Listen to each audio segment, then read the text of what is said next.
Comenzaremos a ver el tema 10 que corresponde al tema de plaguicidas. La utilización de los pesticidas o plaguicidas se remonta a décadas inmemoriales, ya que, por ejemplo, hay registros de que en China, 1000 años antes de Cristo, ya se fumigaba o se utilizaba azufre como fumigante, también óxidos de arsénico. Existen registros en el papiro de Evers sobre la utilización de azufre para la eliminación de moscas. También era muy frecuente el uso de extractos acuosos, de hojas de tabaco y de semilla de la nuez vómica o Strychnos nux vomica para matar roedores, justamente viendo las propiedades que tenían estas plantas como agentes plaguicidas. Hasta eh, principios y mediados del siglo XIX se utilizaba trióxido de arsénico para eliminar malezas y ácido sulfúrico para también eliminar plantas que fueran plagas. Se utilizaba también arsenito de cobre como hormiguicida y sobre todo en Europa y en Estados Unidos era muy frecuente la utilización de carpas de ácido cianhídrico para fumigar las casas. Esto cambió abruptamente en la década del 30, de 1930, cuando se comienza el estudio de los insecticidas sintéticos. Esto tuvo que ver, en realidad este avance tuvo que ver sobre todo por los estudios de síntesis química que se realizaron durante la Primera y Segunda Guerra Mundial y comienzan así la aparición de múltiples compuestos como los compuestos organoclorados, el DDT, el cloro 2 metilacético y otros compuestos clorados. Igualmente, a pesar de que desde tiempos memoriales se utilizan plaguicidas, la FAO estima que las pérdidas anuales producidas en las cosechas en los países, sobre todo en vías de desarrollo, como consecuencia de enfermedades, insectos y malas hierbas, supera el 40%. De igual modo, el tema de los plaguicidas continúa siendo un tema de mucha actualidad. Tal es así que existen diversos organismos a nivel nacional e internacional que justamente lo que hacen es regular el uso y el buen uso de plaguicidas justamente por el riesgo que puede implicar para la población o para el medio ambiente.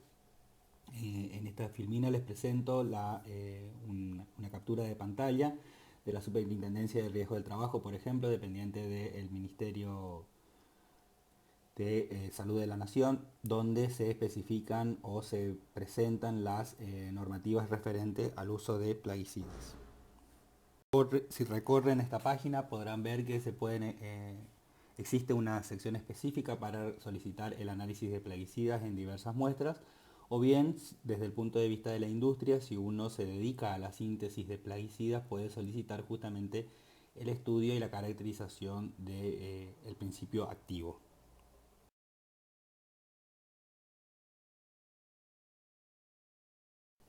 Justamente para que veamos la pertinencia y la importancia de conocer el tema de plaguicidas, les dejo este recorte de una noticia eh, que ocurrió como consecuencia de intoxicación de alumnos y docentes luego de fumigar un colegio.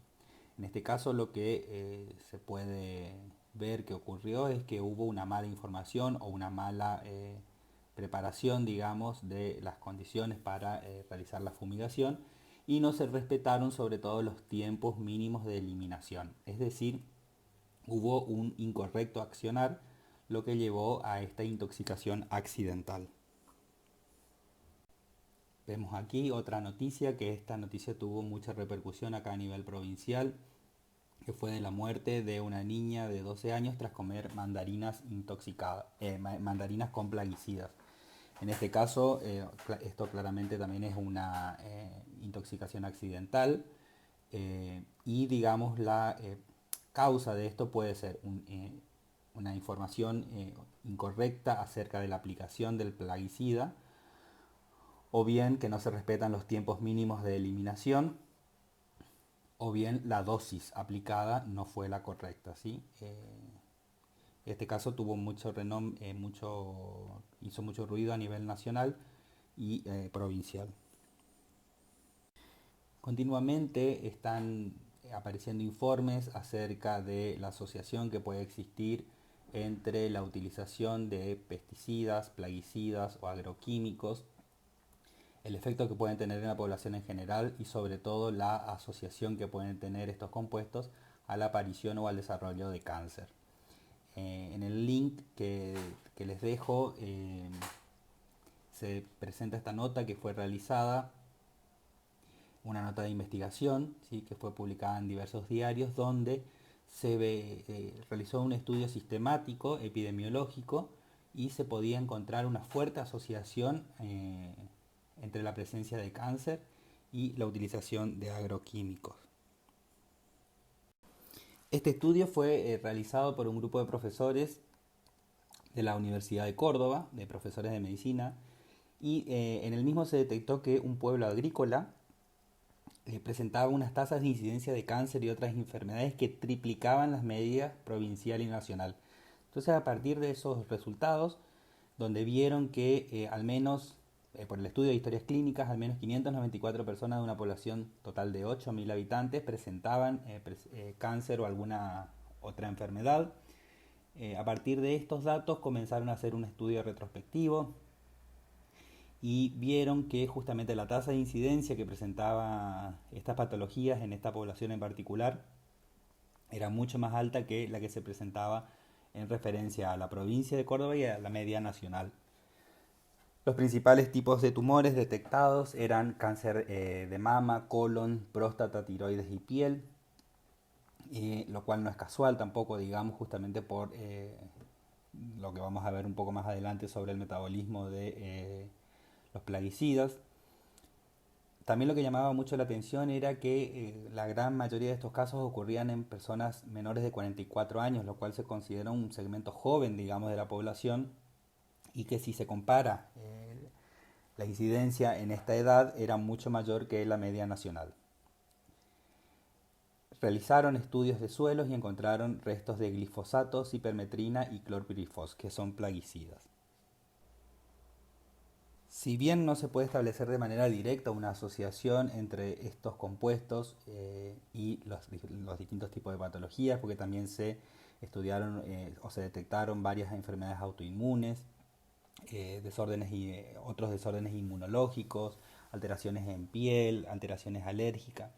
Si bien no se puede establecer una asociación directa, que es justamente lo que la mayoría de las veces frena este tipo de estudios, sí se puede hacer una asociación entre la alta incidencia de estas patologías en una población pequeña que aparentemente no tendría otro motivo, digamos, para justificar esta alta incidencia de patologías. Este estudio particularmente, si ustedes entran a leer la nota, fue particularmente interesante, digamos, porque hicieron un estudio de cómo se distribuían o las zonas de circulación de los productos agroindustriales y vieron que de acuerdo a la zona de distribución también la tasa de incidencia era mayor. También se encontró una alta tasa de abortos espontáneos en la población estudiada y que también podría ser un indicio, digamos, del efecto que pueden estar teniendo los plaguicidas en la población. Por eso resulta muy interesante, a quien quiera puede entrar a leer la nota sobre cómo se realizó este estudio de manera general. Definir qué es un plaguicida resulta muchas veces un poco complicado dependiendo de la fuente que se utiliza. Vamos a tomar algunas definiciones y vamos a ir armando nuestro concepto de plaguicida. Según la EPA, en realidad utiliza el término pesticida como a cualquier sustancia o mezcla de sustancias que tienden a prevenir, destruir, repeler o mitigar una peste. Y deja el término insecticida en sentido estricto solamente para aquellas sustancias que matan insectos o repelen insectos, herbicidas para aquellos que matan o repelen vegetales y así una gran subdivisión dependiendo de la función, digamos, que tengan las diferentes sustancias.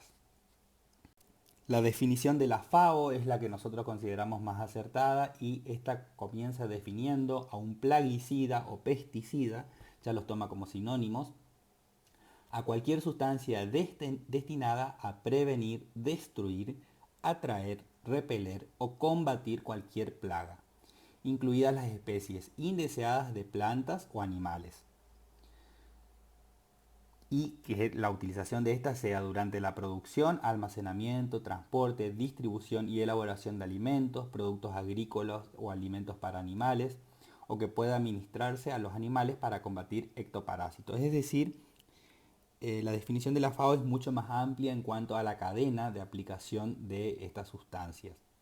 Y lo más interesante es que utiliza el término entonces plaguicida o pesticida como sinónimo, y no haciendo así diferencia específica entre si es insecticida, herbicida, rodenticida. Este término incluye también a las sustancias destinadas a utilizarse como reguladores del crecimiento de plantas, defoliantes, desecantes, agentes para reducir la densidad de fruta o inhibidores de la germinación. Es decir, es bastante amplia y en sentido estricto, digamos, toma un poco para la definición la función que cumple la sustancia en el metabolismo del animal o de la planta o de los insectos. Otra forma de definir o clasificar a los plaguicidas es estudiándolos en función de sus características carcinogénicas. La EPA en Estados Unidos y la IARC a nivel internacional son las entidades, digamos, que se encargan del estudio y la clasificación de los plaguicidas como carcinógenos, y la EPA considera que los plaguicidas contenidos en alimentos provocan 6.000 casos de cáncer por año, por eso se aboca mucho al estudio de estos. Y la IARC solo clasifica como probables carcinógenos, es decir, nos anima a establecer la asociación directa que pudiera haber entre un plaguicida y la presencia o el desarrollo de cáncer. Acá les dejo algunos conceptos que tal vez vamos a necesitar o es necesario tenerlos presentes a medida que vayamos haciendo la presentación. Vamos a decir uso indiscriminado de plaguicidas cuando se provoca la muerte de animales necesarios para el ecosistema. Y aún algunos son antagonistas. Y esto puede generar, digamos, o lleva a que se genere resistencia. Por eso es importante conocer, o las personas que se van a instruir para la aplicación de plaguicidas tienen que conocer las dosis que se deben aplicar, cómo se deben aplicar y los tiempos mínimos que se deben respetar. Algo que tienen que tener presente es que no existe el plaguicida ideal. Es decir, que sea eficaz de matar o repeler a la plaga hasta el tiempo de cosecha. Generalmente muy pocos son plausibles de ser aplicados una única vez, es decir, muchos requieren varias aplicaciones. Tampoco existen plaguicidas ideales porque la gran mayoría deja residuos. Muy pocos son no tóxicos para el hombre, la gran mayoría son tóxicos para el hombre, y la gran mayoría no son para nada económicos. Hoy en día la tendencia actual es utilizar un control integrado de plagas de tal manera que se evite la contaminación y se mantenga el equilibrio necesario para la vida y para no contaminar el medio ambiente. Entonces lo que se hace es combinar una serie de factores ambientales y conocer, digamos, un poco las características propias de cada cultivo, y se van combinando factores para evitar o disminuir el uso de plaguicidas. En este caso, en el ejemplo que les dejamos, por ejemplo, se puede evitar la reproducción de las plagas. Entonces lo que se hace en el caso de la cosecha del algodón es quemar, una vez cosechada se quema el rastrojo para que no se reproduzcan, digamos, en los restos que pudieran quedar después de la cosecha. También se puede utilizar enemigos naturales. Por ejemplo, en algunos cultivos se promueve o se introducen especies de insectos que actúan de manera competitiva con algunas plagas que son indeseadas. Es muy importante tener presente que cuando se estudia la toxicidad de los plaguicidas hay que tener en cuenta que se comercializan como productos técnicos, es decir, como una mezcla de sustancias, y que en esa composición hay sustancias sin actividad plaguicida pero que pueden facilitar su aplicación y también pueden aumentar la estabilidad de la sustancia activa en el medio ambiente o en el medio en el que se aplique. Estos ingredientes pueden contribuir de manera significativa a la toxicidad de la formulación o bien ser tóxicos per se. Entonces, tenemos que tener presente que cuando se hacen los estudios de toxicidad hay que estudiar la formulación. Eso sería lo ideal. Esta formulación está compuesta por un ingrediente activo que es el plaguicida en sí, que es lo que vamos a ir estudiando a lo largo de esta presentación, y una mezcla de sustancias o ingredientes inertes que pueden actuar como vehículo del plaguicida.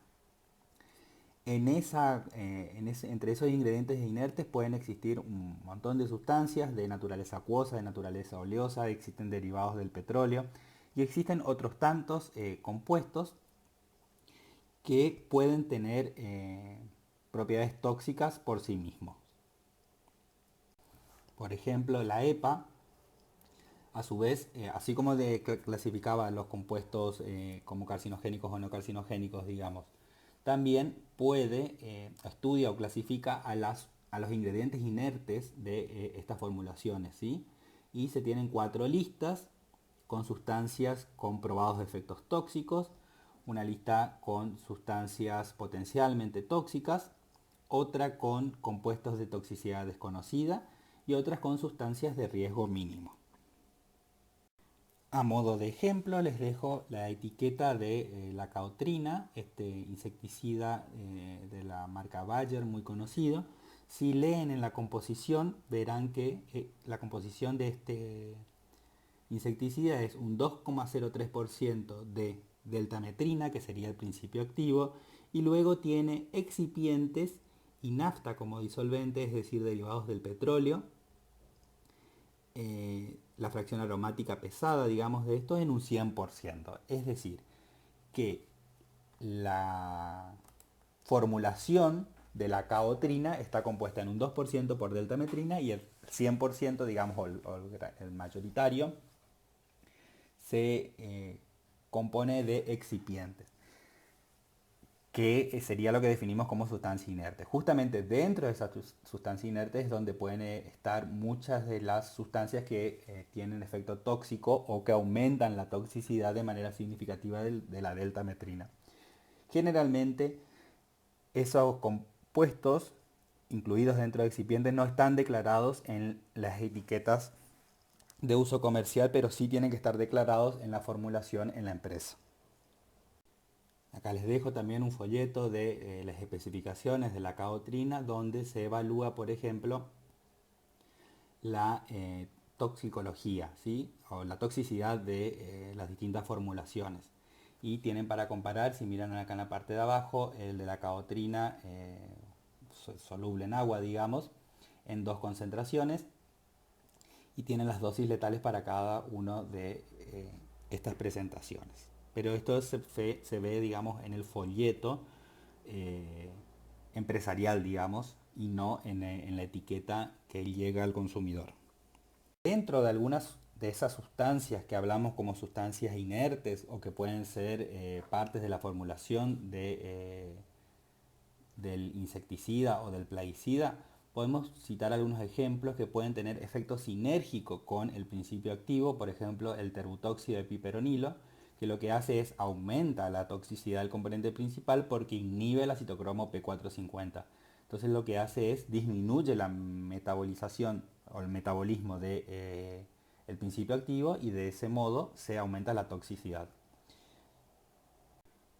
Los plaguicidas pueden tener diversos usos. En nuestro país principalmente se utiliza para la agricultura y la ganadería, pero también tenemos que tener presente, sobre todo en la región en la que vivimos, que los plaguicidas pueden ser utilizados en actividades de salud pública, por ejemplo para combatir la malaria, chagas o el mosquito del dengue. Y también, de manera cotidiana, muchos plaguicidas son utilizados en el ámbito doméstico. Entonces las intoxicaciones que puedan ocurrir pueden estar asociadas a algunas de estas actividades. Existen diversas formas de clasificar a los plaguicidas para su estudio. En esta primera filmina les presentamos una clasificación en cuanto a su naturaleza química, ¿sí? Del lado izquierdo vemos que pueden ser clasificados en inorgánicos o bien dependiendo del grupo químico más importante dentro de la estructura, vamos a tener distintos tipos de plaguicidas. Otra forma de clasificarlos en cuanto a su origen, si son de origen natural, ¿sí? Y a su vez dentro de estos origen natural, si son de origen botánico, microbial o microbiano, ¿sí? O también se pueden clasificar en función del mecanismo de acción. Es decir, la clasificación de plaguicidas puede resultar un poco compleja. Más adelante nosotros vamos a ver cuál es la clasificación que vamos a utilizar. Pero sepan que existen muchas clasificaciones, digamos, y depende sobre todo de la profesión en la que uno se desarrolle. La forma de clasificar a los plaguicidas puede variar. Por ejemplo, nosotros que nos vamos a dedicar al estudio desde el punto de vista toxicológico, vamos a preferir una clasificación química, digamos, para conocer la forma de estudio y la forma de acción de estos compuestos. En cambio, los agrónomos, por ejemplo, pueden utilizar una clasificación que sea más bien en función de el efecto que tiene ese plaguicida sobre las diferentes plagas, y los médicos van a tener otra clasificación de plaguicidas. Vemos en esta filmina entonces que la naturaleza química puede ser muy diversa. No hay que asustarse, simplemente esta filmina es para mostrarle la gran variabilidad química desde el punto de vista de la química orgánica que pueden presentar estos plaguicidas. La OMS clasifica a los plaguicidas según la dosis letal, es decir, se independiza completamente de la estructura química y demás.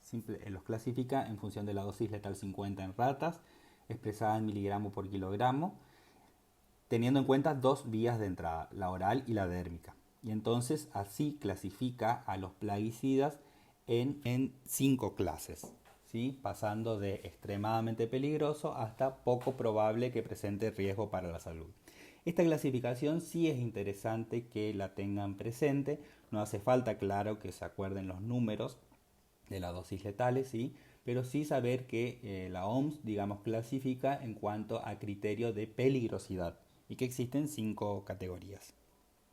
Acá tienen un cuadro comparativo de criterios de clasificación. Entonces se puede clasificar en función del grado de peligrosidad que vimos recién. En cuanto al uso, ¿sí? Si son insecticidas, herbicidas, fungicidas, nematicidas o rodenticidas. O bien en cuanto a la estructura química. Nosotros, digamos, vamos a hacer una mezcla entre lo que es clasificación en cuanto a estructura química y origen, y vamos a tener presente el grado de peligrosidad. Otra clasificación que tal vez vean por ahí es si son plaguicidas o insecticidas por ingestión, ¿sí? De contacto o sistémico. Esto dependiendo de cómo ingresa al organismo o cómo ingresa el insecto o a la planta. Pero es una clasificación que generalmente no la utilizamos. Una forma interesante de estudiar, digamos, a los plaguicidas desde el punto de vista clínico puede ser sobre el efecto tóxico que tienen estos en el organismo. Podemos tener, por ejemplo, así la clasificación en insecticidas neurotóxicos, que van a ser aquellos que produzcan algún daño o injuria a nivel neurológico. Para esto tienen que recordar un poco lo que vieron al inicio de la materia sobre los mecanismos de acción de las sustancias tóxicas y cómo se puede producir un efecto neurotóxico tanto en la presinapsis, en la sinapsis o en la postsinapsis. También, si se tiene en cuenta el efecto que puedan tener estas sustancias, vamos a tener plaguicidas teratogénicos.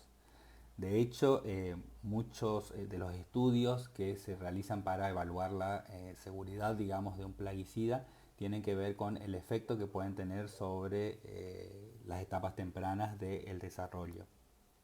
Se ha visto que muchos plaguicidas tienen efecto teratogénico, y dependiendo del tiempo en el que ocurre la exposición, del tiempo de embarazo en el que ocurre la exposición a este plaguicida, los efectos son diversos. Y estos efectos se pueden producir tanto en animales como en el ser humano. Muchas veces se dice que los plaguicidas pueden actuar como verdaderos disruptores endocrinos, porque dependiendo de la naturaleza química de estos compuestos, lo que hacen justamente es pueden interferir en la normal síntesis de hormonas a nivel fisiológico, o bien actuar sobre los receptores en los órganos blancos de estas hormonas. De este modo lo que hacen es interrumpir, digamos, o interferir el correcto funcionamiento de los distintos metabolismos endocrinos.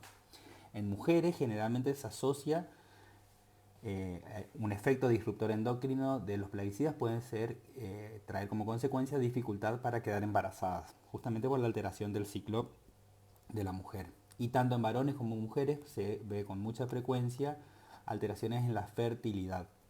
Y esto puede deberse a exposición ocupacional o medioambiental. Esto se traduce, digamos, en una alteración en el estatus neuroendocrino que puede afectar a la función testicular o al ovario. Y también se ha visto que algunos plaguicidas producen efectos retardados, digamos, es decir, la exposición puede ocurrir en temprana edad y el efecto de disruptor endocrino manifestarse en tiempo tardío.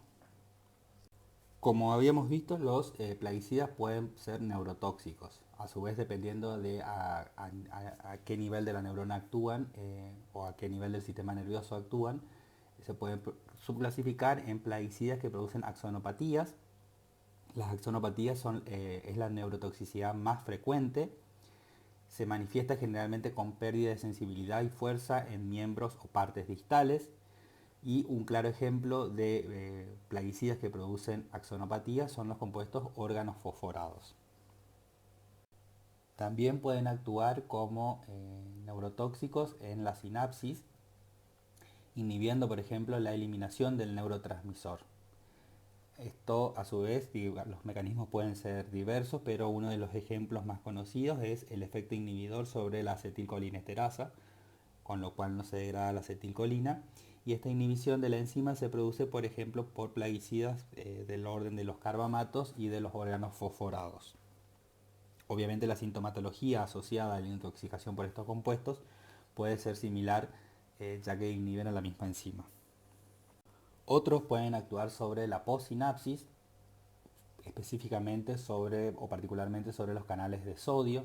Ustedes ya vieron en temas anteriores, por ejemplo, el efecto que puede tener la tetrodotoxina, ¿sí? Que bloquea los canales de sodio.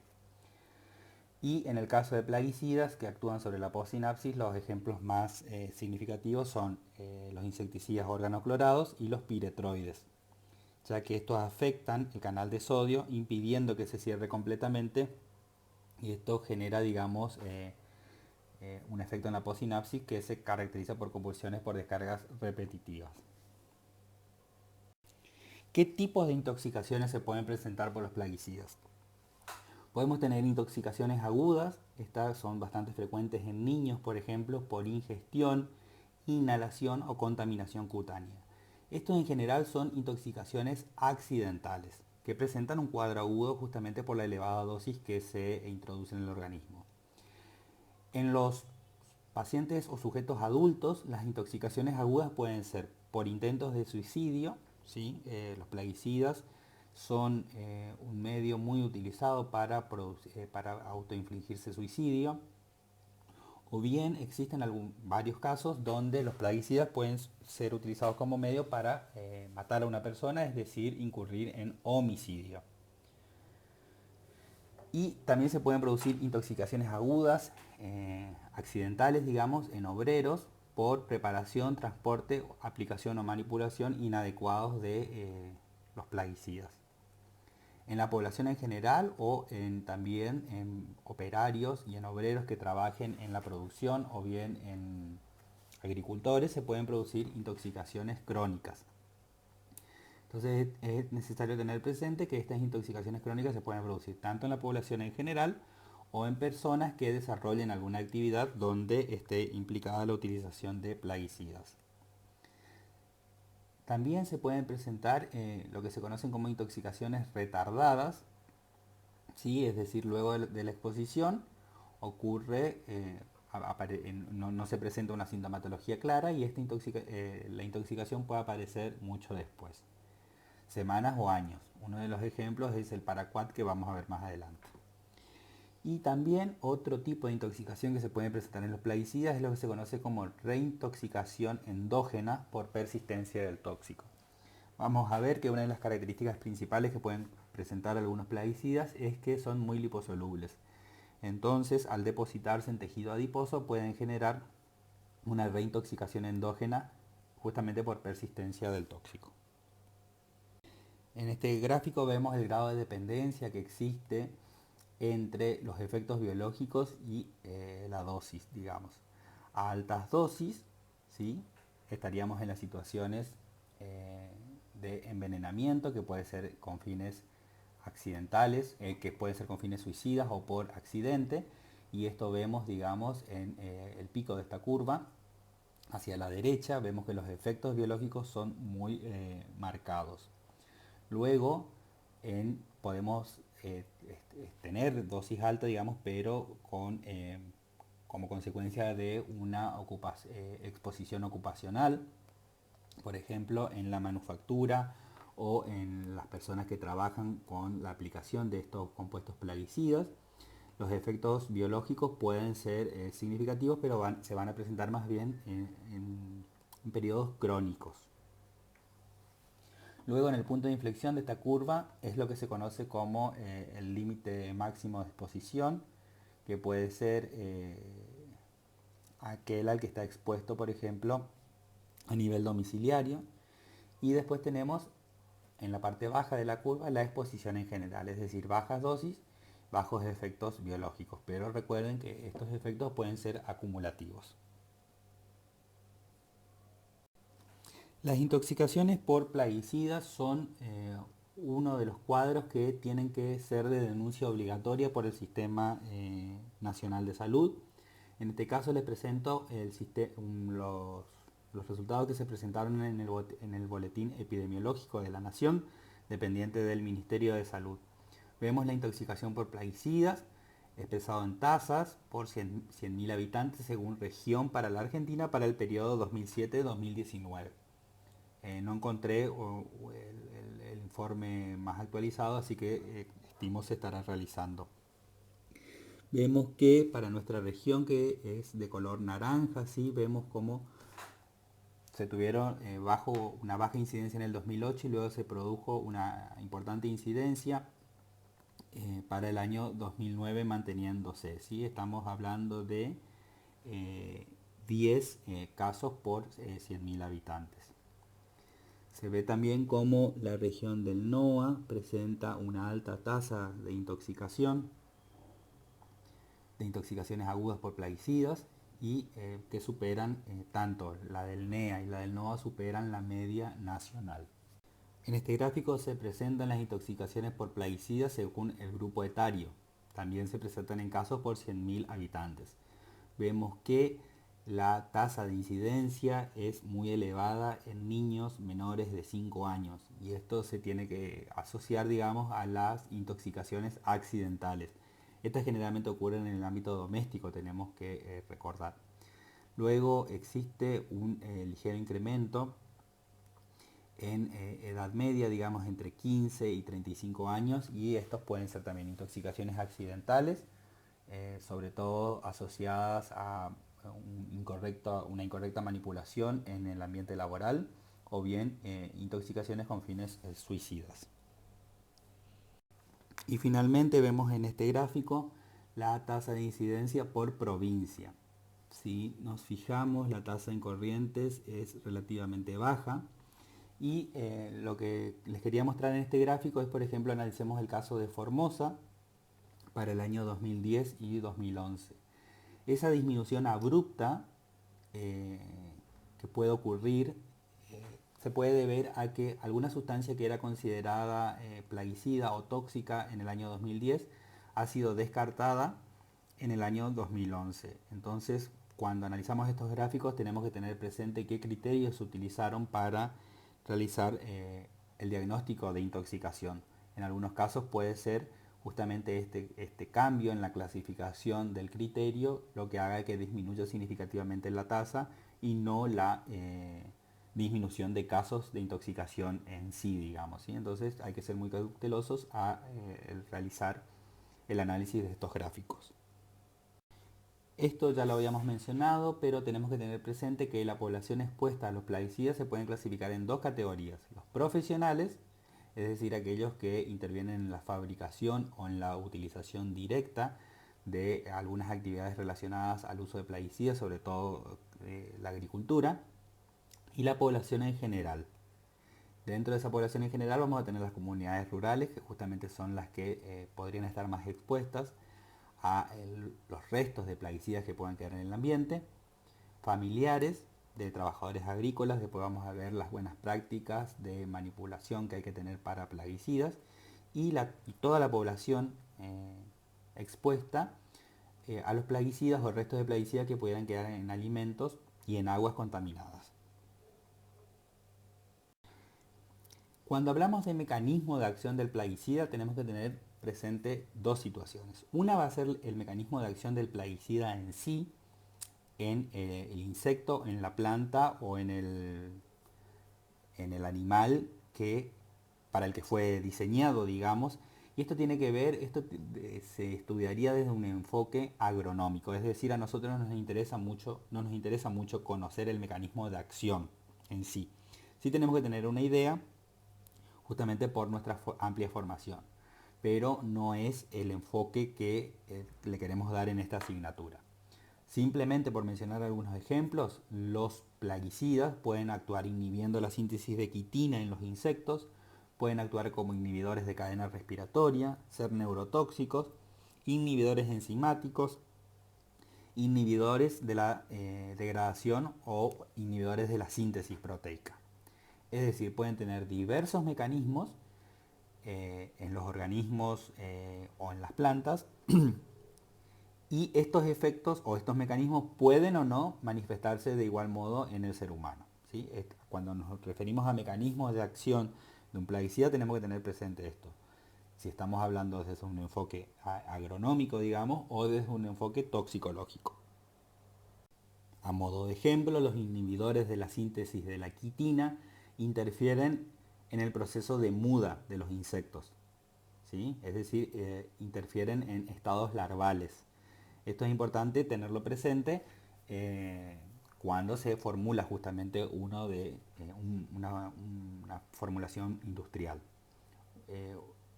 Una característica que pueden tener estas sustancias es que presentan un coeficiente octanol-agua, digamos, que es un parámetro que nos va a permitir conocer el grado de penetración dérmica de las sustancias.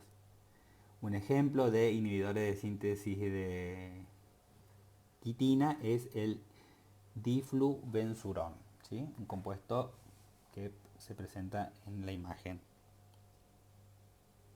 En esta filmina entonces se presenta de un modo más gráfico el mecanismo de acción que pueden tener algunos compuestos inhibiendo la síntesis de quitina en los insectos, y ese justamente es su mecanismo insecticida. Ahora sí, esta filmina es importante porque es la forma en la que vamos a encarar el estudio de plaguicidas en nuestra asignatura.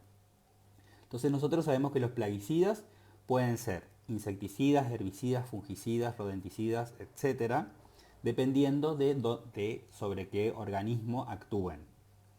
A nosotros lo que nos interesa, como dijimos, era clasificar de alguna forma a los plaguicidas, y vimos que su clasificación podía resultar un poco compleja, pero nosotros, para simplificar un poco, lo que vamos a hacer es clasificar a los plaguicidas en cuanto a su origen. Si son de origen natural, como terpenos, piretrinas, algunos alcaloides y las rotenonas. Si son compuestos de semisíntesis, uno de estos ejemplos más representativos son los piretroides de síntesis. ¿Por qué se dicen de semisíntesis? Porque parten de estructuras de origen natural que luego de sustituciones o cambios químicos se obtienen nuevos compuestos. Y tenemos finalmente los plaguicidas de síntesis, es decir, aquellos que se obtienen en laboratorio netamente por síntesis, ¿sí? Y dentro de esto los más importantes van a ser los organoclorados, los organofosforados, y vamos a hablar particularmente de uno muy importante que es el glifosato. Entonces este cuadro es el que le tiene que resultar de guía a ustedes para clasificar y para estudiar a los plaguicidas en esta asignatura. Dentro de los insecticidas naturales podemos tener una gran variedad de compuestos de naturaleza química variable. Algunas de ellas ustedes ya los conocen, por ejemplo los terpenos, como el cineol o la citronela, ¿sí? Habrán visto esto en Orgánica 2. La citronela particularmente es un insecticida natural de mucho interés, dado que puede repeler de manera eficaz mosquitos y moscas. También puede actuar como antipolilla. Algunos alcaloides como la nicotina también presentan propiedades insecticidas, sobre todo repelente por el fuerte aroma que pueden presentar, aunque algunos de ellos también pueden interferir en los ciclos de los insectos. También podemos encontrar a las piretrinas, por ejemplo en las flores de piretro, que este también es uno de los compuestos que se utiliza para la fabricación de espirales, ¿sí? Entonces actuaría como repelente de mosquitos. Y también vamos a ver a mencionar a las rotenonas que tienen. Las piretrinas son entonces plaguicidas de origen natural que en general se consideran que no son muy tóxicos para el ser humano. Sin embargo, si se ingieren cantidades importantes, se puede presentar irritabilidad, incoordinación y en algunos casos parálisis muscular.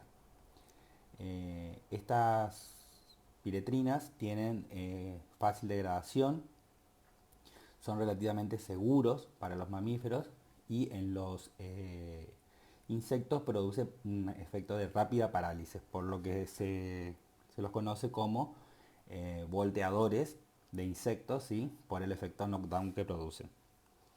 Son biodegradables, ¿sí?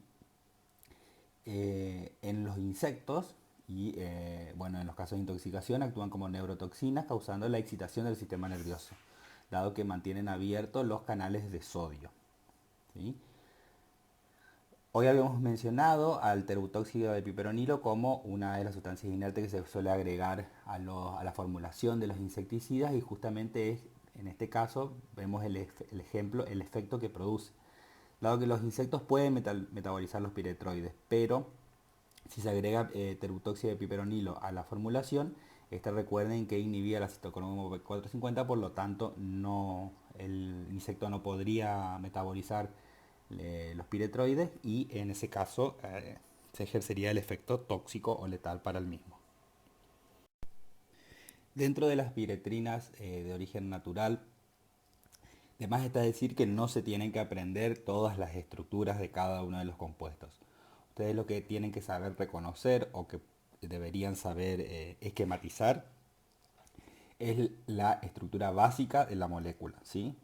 Es decir, en este caso, en el caso del grupo A, de las piretrinas del grupo A, de las derivadas del ácido crisantémico, deberían poder identificar o esquematizar la molécula de la izquierda. Y lo que va a ir variando justamente son los grupos sustituyentes en la posición F. Eso no es necesario que lo aprendan, digamos, si ustedes quieren practicarlo pueden hacer.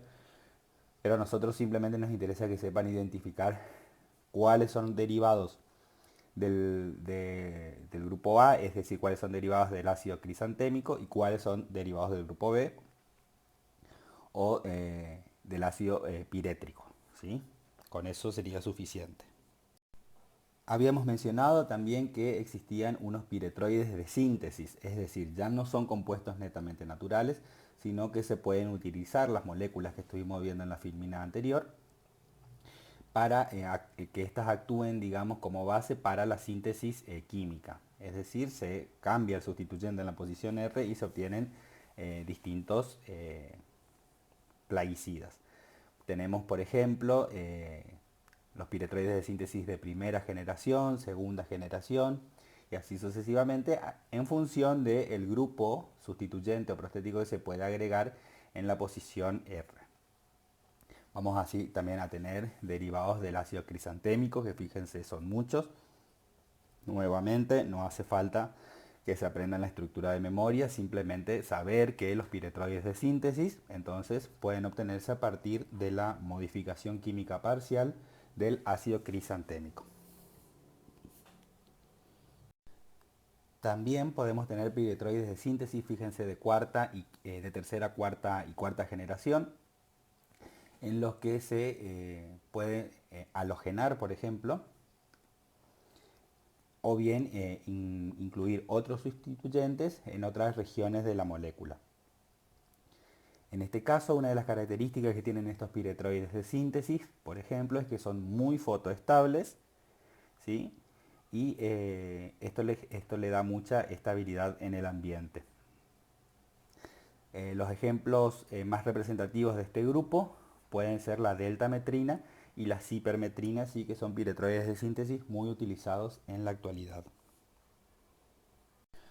Una forma interesante también de estudiar a las piretrinas o a los insecticidas o a los piretroides es clasificar a los mismos en función de la toxicidad aguda, ¿sí?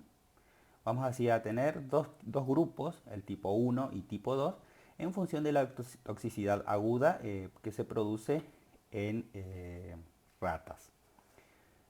Vemos que en estos grupos podemos tener tanto piretrinas naturales o piretroides de síntesis, es decir, es indistinta en este sentido la clasificación en base a la estructura, y en realidad lo que se evalúa es justamente la toxicidad aguda. Una de las características que presentan en este caso sí los piretroides de síntesis de tipo 2 es que presentan el grupo cianuro. ¿Por qué es importante esta clasificación? Porque esta clasificación permite a su vez entender, digamos, la fisiopatología de la intoxicación mediada por piretroides. Los piretroides de tipo 1 lo que hacen es, al bloquear el canal de sodio, lo bloquean de tal manera que se producen corrientes intermitentes de sodio, pero espaciadas en el tiempo. Esto genera que como sintomatología se presente agresividad, sensibilidad incrementada a estímulos externos, temblores generalizados y postración. Esto siempre en ratas. Y los piretroides de tipo 2 lo que hacen es generar impulsos que son también cortos en el tiempo, digamos, pero de menor intensidad, ¿sí? Esto es lo que se ve en el gráfico de la derecha en los potenciales de acción en color rojo. Se compara el potencial de acción generado por los piretroides de tipo 1 y por los de tipo 2. Con los de tipo 2 se presentan manifestaciones del tipo de salivación profusa, temblores bruscos, convulsiones. ¿Esto por qué es importante mencionarlo? Porque en función del mecanismo de acción de los piretroides va a ser la sintomatología que se presente. Dentro de los piretroides de síntesis, la cipermetrina es uno de los más utilizados en la actualidad. En general no es mortal para el ser humano, pero puede llegar a producir efectos crónicos tales como vómitos, mareos permanentes, vértigos, migraña. Es utilizado en diversas formulaciones, tanto para uso agronómico como para uso doméstico. Las rotenonas también son un tipo de compuestos que se presentan de manera natural, es decir, son plaguicidas naturales en algunas plantas de esos géneros. Tal vez la más interesante porque se encuentra mucho en la región es la Enterolobium, que es la que se conoce comúnmente como oreja de negro. Estas sustancias lo que hacen es bloquear la cadena de transporte de electrones en mitocondrias, inhibiendo a las enzimas dependientes de NADH. Por lo tanto, bloquean a la conducción nerviosa. Una de las características es que si se ingieren, estimulan el centro del vómito y muchas veces son utilizados como plaguicidas para eliminar parásitos externos o ectoparásitos. Comencemos a ver ahora a los plaguicidas sintéticos. Como primer ejemplo vamos a mencionar al NN-dietilmetatolamida o DET, que este plaguicida fue desarrollado, fíjense, en la década del 40 y se considera el repelente más efectivo y duradero de los que se encuentran disponibles comercialmente. Es un plaguicida con función insecticida, en realidad repelente de mosquitos y de otros insectos.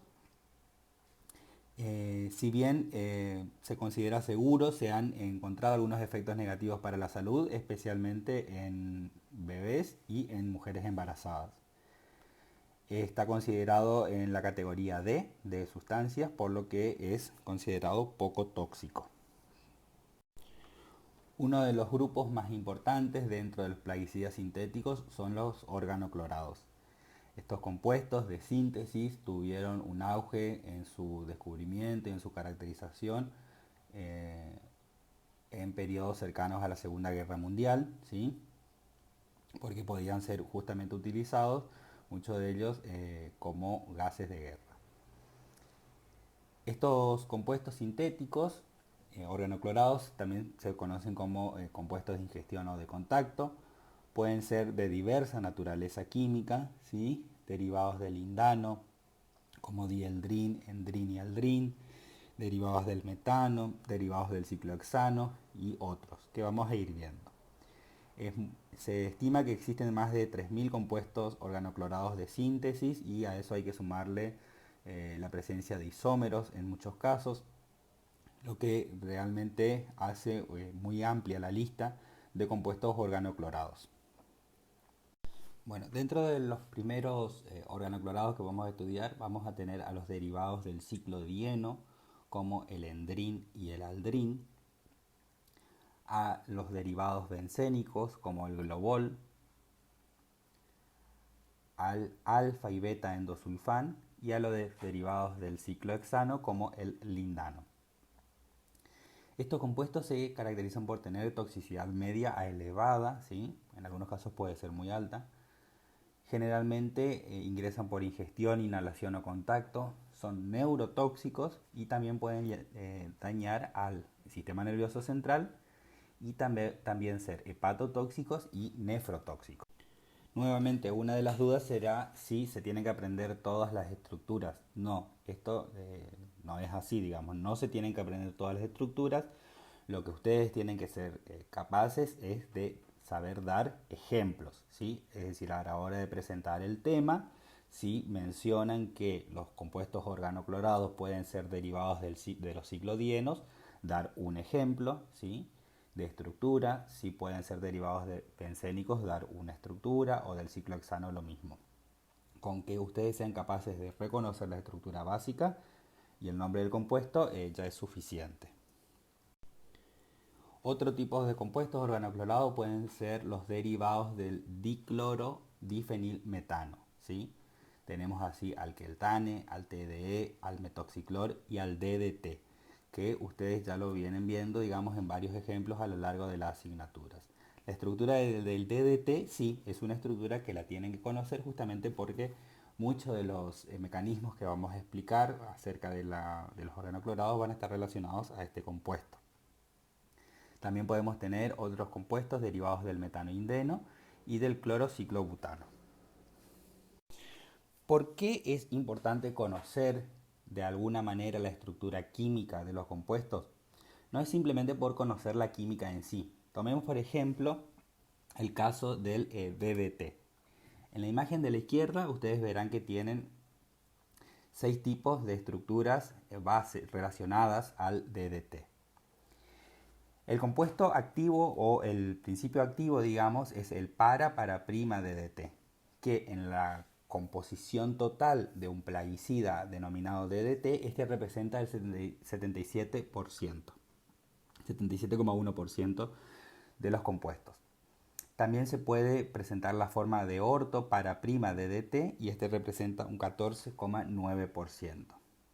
También podemos encontrar algo de para prima DDE o bien orto para prima DDE. ¿Por qué es importante también esto? Porque la formulación per se ya puede contener algo del DDE. Y si ustedes recuerdan algo de la clase de metabolismo, ¿sí? Por detoxificación del DDT se puede obtener DDE. Entonces es necesario conocer un poco cómo se modifica la molécula o qué modificaciones puede presentar para que a la hora de realizar un análisis nosotros tengamos presente que la presencia de ese DDE es completamente normal en la formulación, o bien cuando analizamos una muestra, ese DDE tenemos que tener presente que puede provenir de la metabolización del DDT o bien de la composición de la formulación. Del lado derecho presentamos cómo la estructura química del compuesto puede modificar la dosis letal 50. Tenemos, fíjense, hacia compuestos tóxicos o bastante tóxicos como el endrin y el dieldrin, que presentan LD50 de 20 a 50 miligramos por kilogramo, a moderadamente o relativamente tóxicos como el lindano, con esa disposición axial de cloros, ¿sí? Que presenta una dosis letal 50 de 200. ¿Por qué es importante esto? Porque vemos cómo la estereoquímica de cada una de las moléculas y con esa estereoquímica específica es cómo se debe estudiar, digamos, la letalidad 50 en ratas. No todos los estereoisómeros presentan la misma toxicidad y por eso es importante a la hora de caracterizar o de evaluar la toxicidad de alguna sustancia tener presente esto. No es necesario que nuevamente se acuerden la estructura de todos estos compuestos, la estereoquímica, perdón, de todos estos compuestos, sino saber la estructura de base y ver cómo puede influir o tener presente que la misma puede influir en la toxicidad del principio activo. Comencemos a ver ahora algunas de las características de los compuestos organoclorados. Entonces son hidrocarburos cíclicos de origen sintético muy estables en los diversos ecosistemas. Esta es una de las propiedades más importantes de estos compuestos, la estabilidad en los ecosistemas y de allí justamente el interés desde el punto de vista agronómico e industrial que hay porque una aplicación dura mucho tiempo. Pueden ser metabolizados a productos menos halogenados e hidroxilados, como ya mencionamos. Presentan altos coeficientes de partición. Esto quiere decir que son muy liposolubles y por lo tanto tienden a acumularse en tejido adiposo. ¿Por qué es importante esto? Porque esto nos va a dar la pauta de qué tipo de muestras después tenemos que tomar nosotros para hacer el estudio. Sufren procesos de biomagnificación o concentración a través de las cadenas tróficas. Esto es importante y lo vamos a ver más adelante, por lo que si bien las concentraciones a nivel ambiente pueden ser relativamente bajas, en algunos alimentos puede haber concentración por biomagnificación y esto hace que la cantidad ingerida sea significativa. Son neurotóxicos para el hombre y para los demás vertebrados. A esto es a lo que nos referíamos cuando decíamos biomagnificación. Fíjense, las concentraciones de DDT en agua son sumamente bajas y a medida que vamos avanzando en la cadena trófica, digamos, va ocurriendo un proceso de concentración o biomagnificación. Se estima que el consumo de peces, digamos, puede ser de regiones contaminadas, puede aportar cantidades considerables de este tipo de compuestos organoclorados, por lo que se tiene que hacer un estudio de seguimiento en la eliminación de desechos para evitar la contaminación de agua. ¿Cuáles son los mecanismos de acción de los compuestos organoclorados?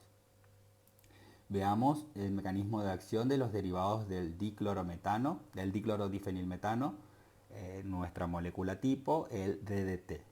Estos compuestos afectan la permeabilidad de potasio, de los iones potasio, disminuyendo su transporte a través de la membrana. También alteran a los canales de sodio, interfiriendo en el transporte activo de sodio hacia afuera durante el proceso de repolarización. También inhiben a la sodio-potasio ATPasa y a la calcio ATPasa dependiente, que estas son enzimas vitales para la repolarización. Inhiben también a la calmodulina para el transporte de calcio. Por lo tanto, el efecto neto es que se reduce la tasa de repolarización, aumentando la sensibilidad de las neuronas a estímulos pequeños. Por ello, una de las manifestaciones más frecuentes de la intoxicación por organoclorados pueden ser temblores o crisis convulsivas persistentes. Entonces, en este esquema vemos los efectos que pueden producir los organoclorados como el DDT o derivados similares al DDT. Por un lado, reduciendo el transporte de potasio, con el número 1 como vemos acá en el esquema. También puede inactivar los canales de sodio, como vemos con el número 2. Inhibir a la sodio-potasio ATPasa, como lo ejemplificamos en el número 3. O bien también interferir con la calmodulina para la liberación de calcio, como el ejemplo 4. Veamos ahora el mecanismo de acción de los derivados de los ciclos dienos, de los bencénicos y de los ciclohexánicos. Estos lo que hacen es antagonizar la acción del GABA, que induce la captación de cloro por las neuronas. Entonces, la repolarización de las neuronas y el estado de excitación será no controlado. Inhiben la sodio-potasio ATPasa y calcio-magnesio ATPasa, y esto genera una acumulación de calcio intracelular, lo que promueve la liberación de más neurotransmisor y la despolarización de las neuronas adyacentes. Esto genera, digamos, una mayor propagación o un estado de excitabilidad mayor de estímulos en el sistema nervioso central. En este esquema entonces vemos cómo el mecanismo de acción de los ciclodienos, por un lado, actuando sobre el transportador de cloruro, digamos, a nivel dependiente de GABA, y por otro lado, cómo puede interferir, digamos, en el metabolismo del calcio intracelular, con lo que se promueve la liberación de neurotransmisor. Los compuestos organoclorados entonces son plausibles de sufrir biotransformación una vez que ingresan al organismo. Una de las características de la biotransformación de estos compuestos es que es excepcionalmente lenta, es decir, son procesos muy lentos. Estos agentes, los compuestos organoclorados, son altamente lipofílicos, por lo que se acumulan en el tejido adiposo, sobre todo en el tejido adiposo de reserva alrededor de las vísceras. Estos agentes pueden permanecer almacenados años sin ser perturbados, ya que se establece una especie de equilibrio entre lo que se encuentra almacenado y lo que se libera a sangre. Un ejemplo de biotransformación o detoxificación, pero a otro compuesto menos tóxico, digamos, es el que puede ocurrir, por ejemplo, en el DDT, por medio de liasas que lo que hacen es producir una dehidrodeclorinación. Es decir, se pierde un átomo de cloro y se pasa al compuesto DDE, que ya habíamos mencionado las particularidades de este compuesto presente también en el principio activo. Dentro de los compuestos derivados de los ciclodienos habíamos mencionado al alfa y beta endosulfán. En este caso nos vamos a detener un poquito por la gran repercusión que tuvo la utilización de este plaguicida, que sigue generando graves problemas en algunas regiones del mundo. Entonces, el endosulfán puede presentarse en dos formas, como alfa y beta endosulfán. Es un insecticida y acaricida de contacto y estomacal de amplio espectro. Fue utilizado y es utilizado en hortalizas, frutales, cereales, algodón, té, café, es decir, en diversos cultivos. Es muy versátil.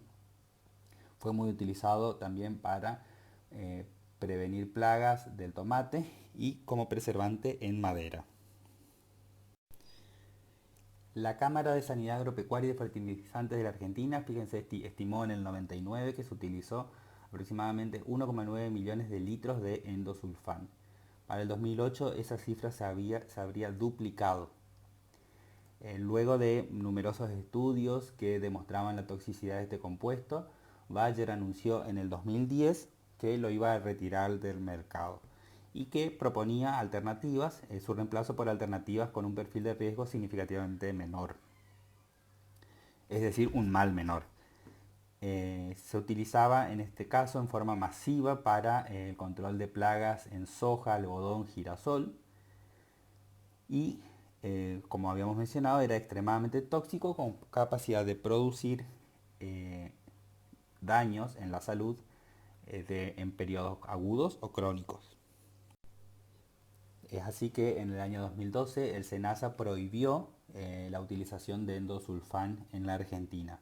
Por este motivo, ningún producto alimenticio, tanto animal como vegetal, puede presentar restos de endosulfán, no debe presentar, y tampoco debe ser utilizado en actividades agropecuarias, por lo que no deben detectarse rastros de endosulfán como contaminante en agua. Si en caso de que se encontrara justamente presencia de endosulfán, esto tendría acciones legales contra la persona que lo utiliza. Existe una movida en realidad a nivel internacional para prohibir la utilización de endosulfán, dado que se han registrado diversas intoxicaciones de carácter accidental en diversas regiones del mundo, como en Uruguay, en Colombia y en África. ¿Sí? Esto es un tema que está presente en la actualidad, donde muchos países aún no retiran o no prohíben la utilización de endosulfán. En este caso, en el caso del endosulfán, sí está demostrada la toxicidad crónica, sin embargo la IARC no lo clasifica como carcinógeno. Existen evidencias de efectos tóxicos en el sistema nervioso, en el sistema inmunológico, también actúa como disruptor endocrino. No existen evidencias concluyentes de que sea mutágeno o genotóxico, sin embargo, se ha visto que produce cáncer en animales de laboratorio y en humanos. Sobre todo en India y en el sudeste asiático ha habido numerosos casos asociados a malformaciones congénitas o a pérdidas prematuras de embarazo en personas que trabajaban de manera directa con endosulfán. En algunos de estos países continúan utilizando y no ha sido prohibido por ley, por lo cual genera un debate continuo acerca de la utilización de este plaguicida. El endosulfán, una vez que ingresa al organismo, actúa a nivel del sistema nervioso, en la corteza prefrontal, afectando a la memoria, a la atención, a la conducta sexual y a los síntomas de la depresión. Puede tener efectos neurológicos a largo plazo como la epilepsia y también se ha demostrado que aumenta el riesgo de padecer enfermedad de Parkinson. Ya habíamos mencionado lo que era el concepto, la idea de disruptor endocrino. A nivel de pruebas de laboratorio, que una sustancia actúe como disruptor endocrino o no, requiere que se pruebe justamente el efecto que puede tener en la alteración de ciclos, sobre todo reproductivos, en diversos animales de estudio. Generalmente se utiliza como modelo de estudio anfibios, ¿sí? Por la facilidad que tiene para la reproducción, y en esto se ha visto que hay disminución en el cortisol, atrofia testicular y reducción en el número de esperma en mamíferos. Por lo que evidentemente este compuesto actúa como disruptor endocrino. También puede actuar a nivel del eje estrogénico, dado que promueve la proliferación de células de cáncer de mama y como efecto crónico puede producir la disminución de testosterona. Es decir, el propio plaguicida, en este caso el endosulfán, puede actuar como disruptor endocrino, interfiriendo en la síntesis normal de hormonas o actuando sobre receptores en células efectoras o interfiriendo en algún ciclo que altere el correcto funcionamiento de un eje endocrino. En el ambiente, el endosulfán se transforma a sulfato de endosulfán, que presenta una toxicidad igual y es más persistente que el endosulfán sin modificar. Tanto el alfa y beta sulfato de endosulfán se degradan de 9 meses a 6 años.